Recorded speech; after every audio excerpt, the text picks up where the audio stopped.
Good afternoon. Thanks for your company. I'm Alana McLean and you're watching Tick Her, where we celebrate representation and inclusion in business and shine a light on women who are making strides in their industries. We're brought to you today by Modibody, period and leak-proof apparel and underwear. For more information, you can head to modibody.com. Our guest today is joining us all the way from the US of A as we celebrate the launch of The Black Emperor of Broadway on Amazon.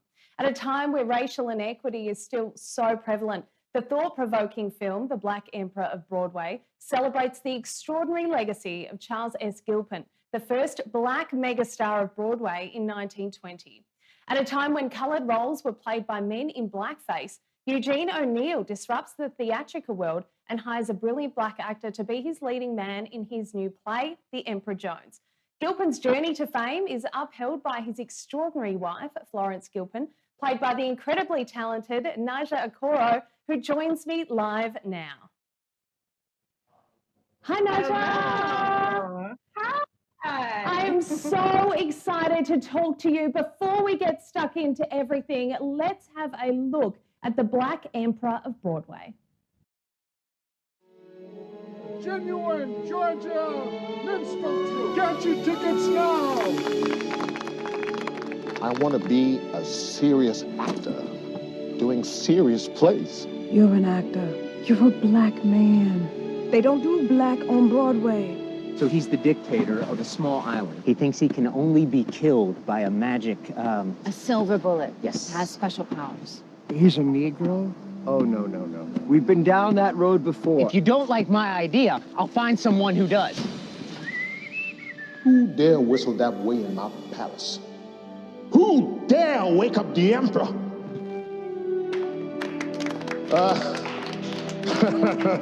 I got me a part in a Broadway show. Best performance of the year. Played by a Negro actor named Charles S. Gilpin. You are probably the most famous black man in New York right now. You are carrying their hopes of elevating the race. That black trash don't dare stop him. You stumbled. You know, I don't like that word. This is my play, inside and out. Don't use phrases that you don't know the meaning of. This is you, an actor, rising above the moment. You don't say another word unless they're my words. Everything will go back to normal one day. One day, my fame will be over. No one will remember me, or that a Negro can do great things. All my business. So my play's magnificent. He's just a good actor.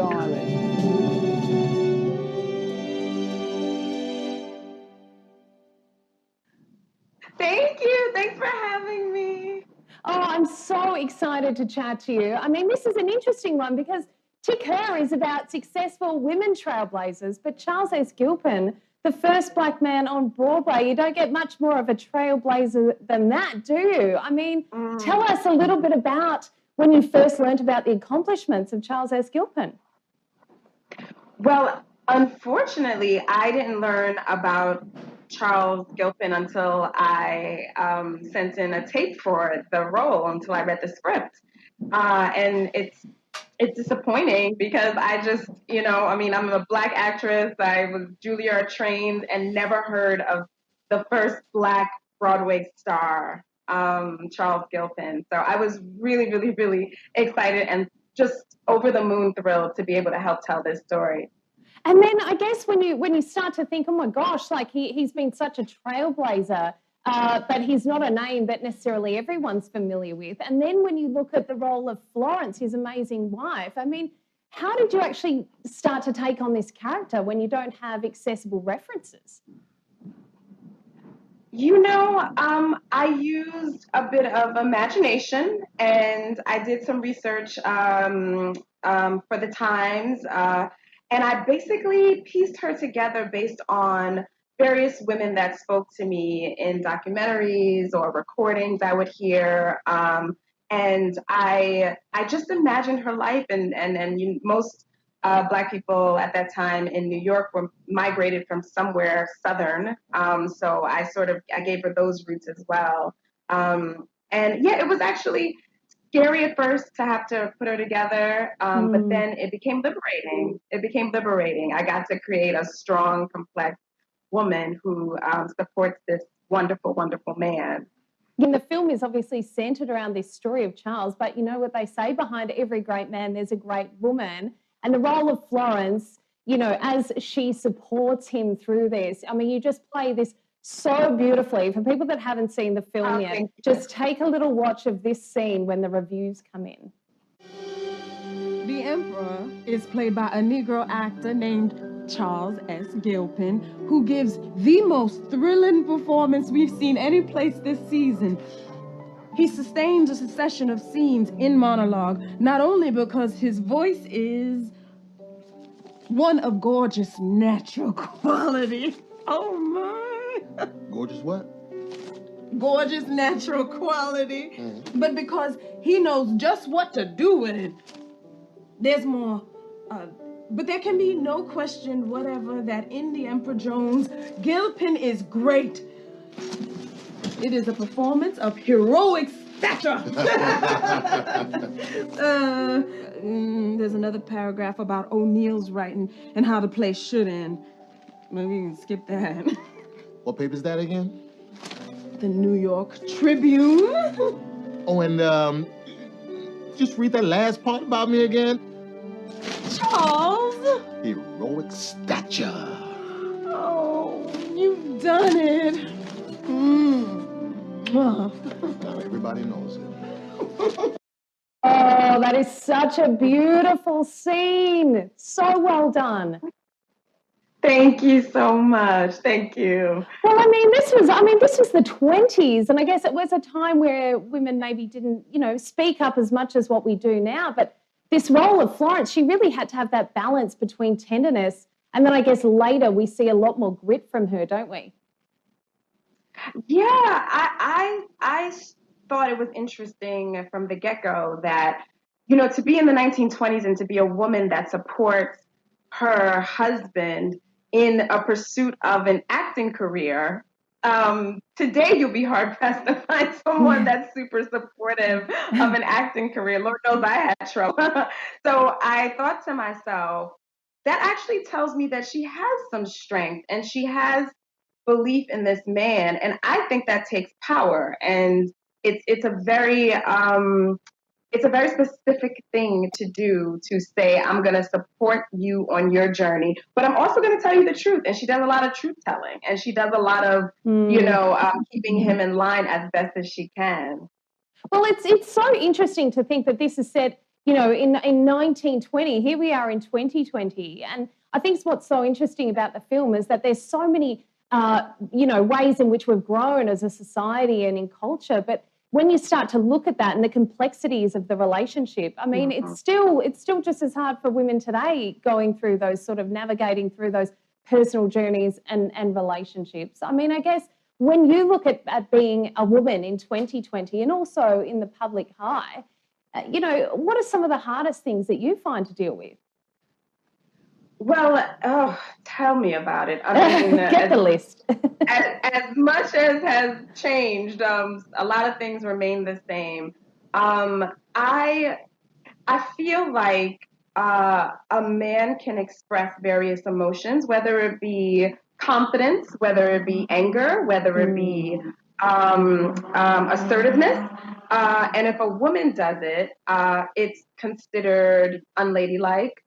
She's not likable, and she always has to smile. I mean, I'm a smiley person, so I mean that's just me. But maybe I've been socialized that way. You know what I mean? I feel like women are often put in such restrictive boxes, even today. And I think that we're starting to collectively examine those boxes and say, wait a minute, why can't I express my emotions in the workplace? Why can't I cry? Why can't I cry if it affects me deeply? Like that, I think the range of vulnerability and emotions that a woman can have and has access to should be utilized. And I think it should be celebrated. And I think a woman is is often deconstructed. Oh, she's wearing pants. She's not wearing pants. Oh, she doesn't, I don't like the way her hair looks. Like, a man is not scrutinized in quite the same way. I mean, even the tone of voice that a woman tends to use. Like, there are plenty of women who decide to go up to their higher register because it's more accepted. So I think that we're starting to, especially in 2020, collectively, just strip off all the ideas that were put on us and we're asking ourselves the tough questions of who are we really, and we're getting comfortable with that. I think collectively, that's what I'm noticing with all my lady friends. I'm noticing how centered we're all becoming, and it's beautiful. And then I guess when you sort of add that extra layer, I mean, growing up, as a young woman of colour, who do you sort of think about when you think about, trailblazers for you, like role models that you've looked up to, I guess particularly in the public eye? Like, who have you used, I guess, as a bit of a muse or a role model to follow along that journey? Well, someone I love dearly is Felicia Rashad. I got to see her in an August Wilson play, Gem of the Ocean, on Broadway when I was at Juilliard.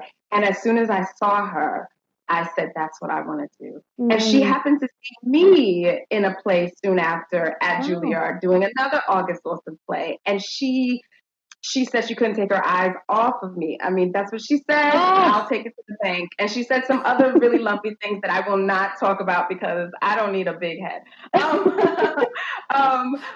But she wound up hiring me about 3 times now to do various projects. And I admire her so deeply because she brings all of her womanness into the rehearsal room, into all the projects. She's vulnerable, she's nurturing, she's strong, she's powerful, she's willing to say it as it is. And I just absolutely adore and love that woman. And anytime I'm on the phone with her or I check in with her about something, she inspires me to no end. She's so, so, so powerful and beautiful and lovely. And she's brilliant on stage. If you've never seen her on stage, go run and see her on stage. Absolutely. I mean, it's been an interesting journey, I guess, for the entertainment industry in particular. I mean, just this year we've seen the Academy Awards, the Oscars come out with new inclusion rules. So now, for people that don't know, so Best Picture hopefuls are now being asked to fulfill at least 2 out of 4 sets of criteria which aim to increase inclusion for underrepresented groups. So people of colour, women, LGBTQ+, and also people with disabilities, both on and behind the screen. I mean, how do you feel about that? Is that a step in the right direction, or is this sort of coming too late, do you think? I feel like it's about time. I'm very excited about these inclusion rules, although I feel like it doesn't make sense because they're talking about, a small percentage of minority, quote unquote, minority artists be included. And I feel like it should have been going on forever. And it's the baseline. It should be the baseline. I mean, it should just be how, the film, TV, all of it should reflect the world. And right now it does not reflect the world at all. So so it's a shame actually that we have to have rules in place to make sure people play fair and give everyone a chance. But I'm thrilled for it. I'm thrilled for it. And I think the Black Lives Matter movement has definitely impacted Hollywood in a beautiful way. And I also think Hollywood is starting to step up too and starting to put their money where their mouth is, so to speak. Because it's not enough anymore to say, oh, we're working on diversity hires and now it's like, no. Let's see your paperwork. Let's see the numbers. Let's see the numbers. Well, it is. It's so interesting that you say that, because I think that's one of the things with the film, with the Black Emperor of Broadway. There's all these themes that are still so prominent. We've got, the alcoholism issue, but racism, as you mentioned there, and we've obviously all felt, the global outrage, the protests over the death of George Floyd and Breonna Taylor. We've obviously had the Black Lives Matter, protests even happening here in Australia. I mean, we're only a month or so away from the US presidential election. How do you feel about what's unfolding in your country, with that only a month away? I feel excited. I feel excited. Wow. Because I think the thing I'm excited about, because I'm choosing to only think about in this moment what thrills me about this time, versus, we all know why it's devastating and painful and awful, and it's just, but as a Black woman who grew up in the Bronx, I have experienced my whole life so much racism, direct race, like direct, I've been called the N-word. I've had teachers tell me that, oh, they didn't expect, they expected for me to be smarter based on my name because they thought my name was Japanese. My last name is Okoro, so they thought I'd be a smarter student, but then they meet me and they're like, oh, like I've had so many micro and macro aggressions, racial aggressions directed in my way that I feel like it's something I've walked with my whole life. I feel like it's just, when I'm in a store, I immediately, I won't even reach into my purse to this day because I've been followed so much in stores that I automatically feel like a criminal, or I feel like I have to prove that I'm not a criminal when I walk into Trader Joe's.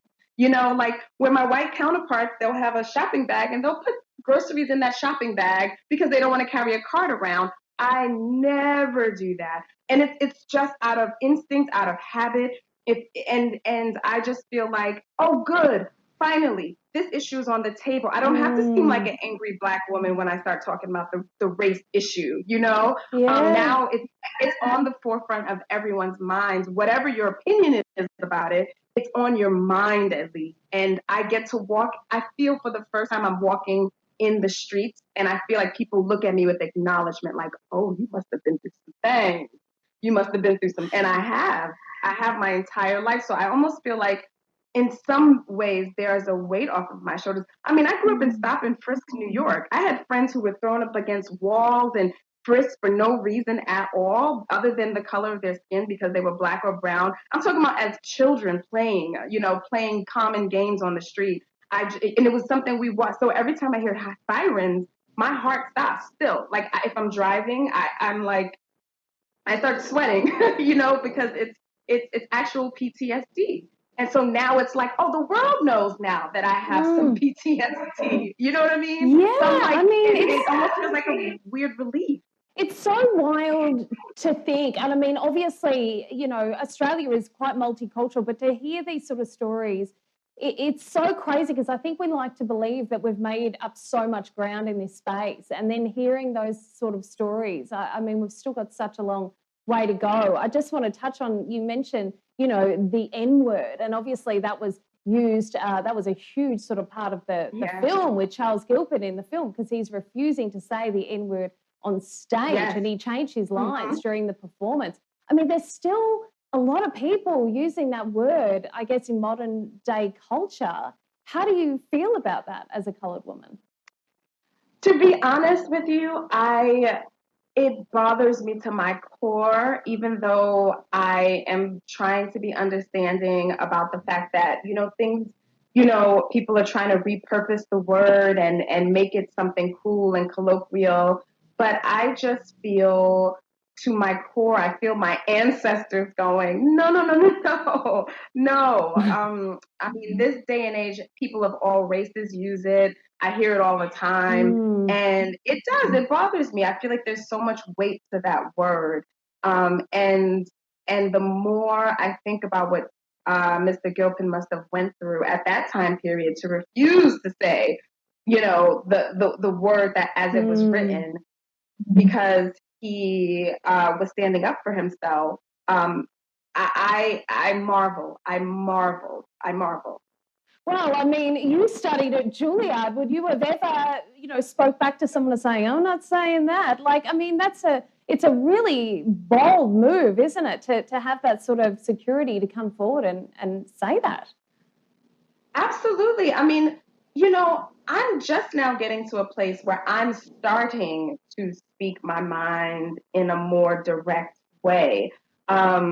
I mean, we're taught as actors, as Black people, as women, as dark-skinned women, that we are on the lower end of the totem pole. So we're just happy to be in the room. Like, I was taught to just be happy to get a job or happy to, say, be at Juilliard. So no, while I was at school, it would have been so, I mean, thank goodness it was a welcoming place and they actually were very big about, you know, um, listening to whatever we had to say. But no, there was an insecurity in me that was just happy to be in the room, and I feel like my white counterparts don't have to experience that on the same level that I do, or I did.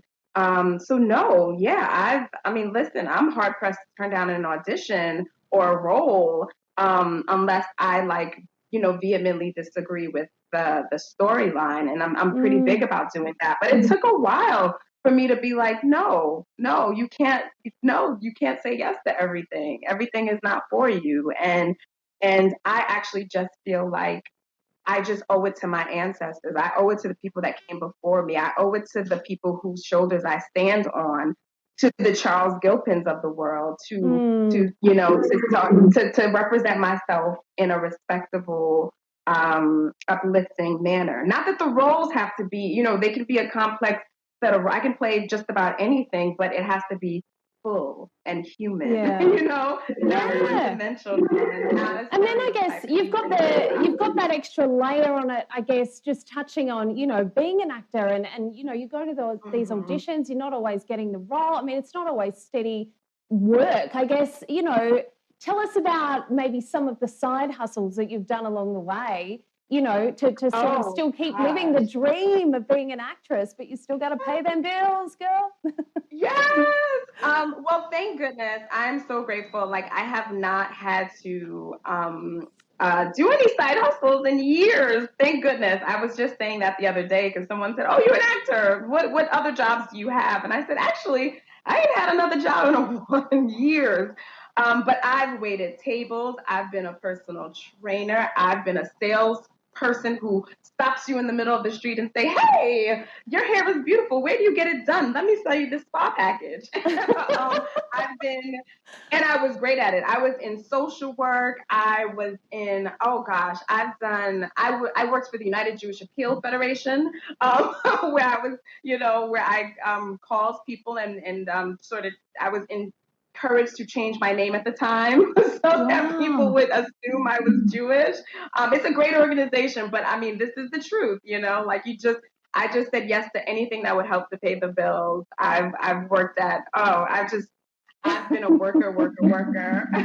You got to have that hustle. I mean, it's interesting in that, I guess, for every role that you receive, and it's, you get the public accolades and all of that, but there's so many no's along that journey. I can only imagine, and that's the stuff no one really hears about. I mean, how do you deal with that? How do you deal with rejection as an actor and as Nija? How do you process that? Gosh, that's such a great question, because it's interesting. For so long, it was hard for me to separate the two. It was hard for me to say, oh, because as an actor, you are bringing you to the table. There's no, like, you're not holding a violin and someone says, "Oh no, you're not playing that note right." The notes are me. The notes are, or at least it felt like that. So I just had to do a lot of self work and unpack. One beautiful thing about being an actor is it makes you look at yourself. You're constantly looking at yourself. And so I got to look at myself and say, well, where am I being insecure? Or why is it that it affects me so deeply when I get a no, when I really want something and I'm up for it and I don't get it? So I've had to, a lot of meditation helps, because, it's just about centering, having faith that what's for you is for you. And talking to friends and seeing, I'm privileged in the sense that I have a lot of active friends, and you see that sometimes it just takes a while for some people to take off, and sometimes it happens immediately. So I have really close friends who, are on billboards now, but they weren't a few years ago. You know what I mean? Yeah. So it's about I was told at Juilliard by Kathy Hood, one of our wonderful, wonderful mothers at school, and she basically said it's a marathon, not a sprint. And so when I get into that mindset, when I go into an audition, I'm literally just enjoying the role I get to have created. You know what I mean? Like I get to, ooh, it's hot out in LA right now. Oh, I get so to, jealous. I'm like, I'm schwitzing. Oh no, it's like 100 degrees almost. But yeah, I get to create a role. So I try to remember that when I'm in there, I just get to play. And I've also learned that nothing leaves you. So any role I've put my feet into, whomever's shoes, that's an experience I'll never lose. So whether I get the role or not, I'm more compassionate. I'm more, I can access this part of myself. Or I know something more about a people that I never knew about before. So it just continues to develop my empathy for other people. And I mean, that's golden. That's like going to therapy. I love everything you've just said, because we were talking about the acting, but that's some of the best life advice, I guess, that you could ever give someone, isn't it? It's a marathon, not a sprint. I love that, because we're all in such a rush all the time, and we want instant gratification. We want instant results. We want, instant everything. It's so important to remember that there's a journey.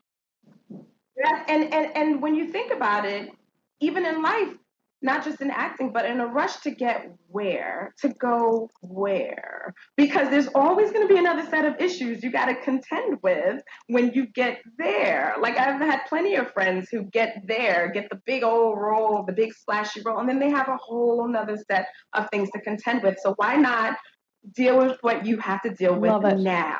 In the moment. Take every lesson, whatever it is, just deal with it fully, and you'll be better equipped to handle whatever when you get there, because it's going to be more stuff. Amen. Amen. I think this has just been such a wonderful chat. It's been such a pleasure to have you on Tick Her. It's my joy. And we recommend everyone watch The Black Emperor of Broadway. It's available to order on Amazon, so everyone needs to watch that. The weekend is approaching here in Australia, and we really, really thank you for joining us on the show. Stay safe over there in the US as well. It's a very scary time all around, so our thoughts are with you. Very scary time. Our thoughts are with you over there too. I know it's a scary time for all of us, and thank you. And prayers up for this election, and may a new day come. Thank you so much for having me. This has been a joy. Thank you so much. That's Nija Okoro there.